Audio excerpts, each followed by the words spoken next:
How to fix Valorant connection error problem easy and quick. If you want to fix it, it's easy. All you need to do first, just open here Windows Update Settings, and here click check for updates and wait until you find an update here.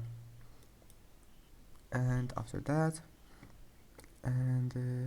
now just try to launch Valorant after installing the updates, and if that doesn't fix it, let's move to the next method.